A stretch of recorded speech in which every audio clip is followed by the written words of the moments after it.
Hi, hello, మీ పేరు? Suraj. Suraj. Vizag surroundings లో శ్రీకాకుళం. శ్రీకాకుళం నుంచి వచ్చావా?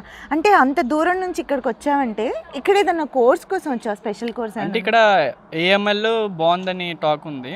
ఓ, నీకు దాని ఇంట్రెస్ట్? తర్వాత నాకు దీని మీద ఇంట్రెస్ట్ కూడా ఉందన్నమాట. ఓకే. నెక్స్ట్ జాబ్ ఆపర్చునిటీస్ కూడా ప్లేస్మెంట్స్ పరంగా అయితే ఇక్కడ గుజరాత్ లో బాగున్నాయి. తర్వాత ఈ కాలేజ్ మార్వాడి యూనివర్సిటీ బ్యాక్గ్రౌండ్ చూసినా కూడా బాగుందన్నమాట.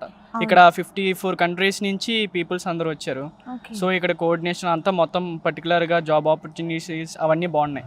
నెక్స్ట్ అట్మాస్ఫియర్, ఇన్ఫ్రాస్ట్రక్చర్ ఇవన్నీ కూడా బాగున్నాయి. మొన్న John 5th no 4th no ఒక 100 కంపెనీస్ నుంచి సీఈఓలు వచ్చారు కదా? ఓకే, స్టార్టప్స్ కంపెనీస్ కోసం సీఈఓస్ కొంతమంది వచ్చారు.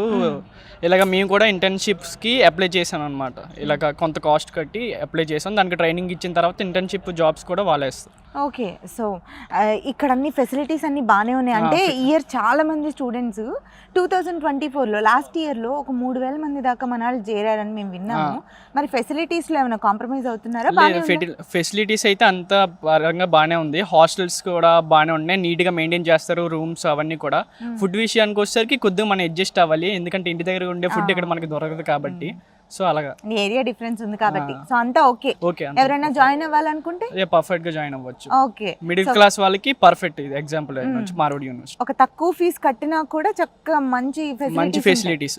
ఇదే మన వైజాగ్ లో గట్టా చూసుకుంటే మెయిన్ డొనేషన్స్ అక్కడ ఎక్కువ ఒక 8 LP దాకా లాగేస్తున్నారు. ఇక్కడ అంతగా లేదు, జస్ట్ 2.5 తో మనం 1 year కంప్లీట్ చేయొచ్చు. మన అదే ఆంధ్రలో అయితే ఒక 4 అలాగా. ఎక్సలెంట్.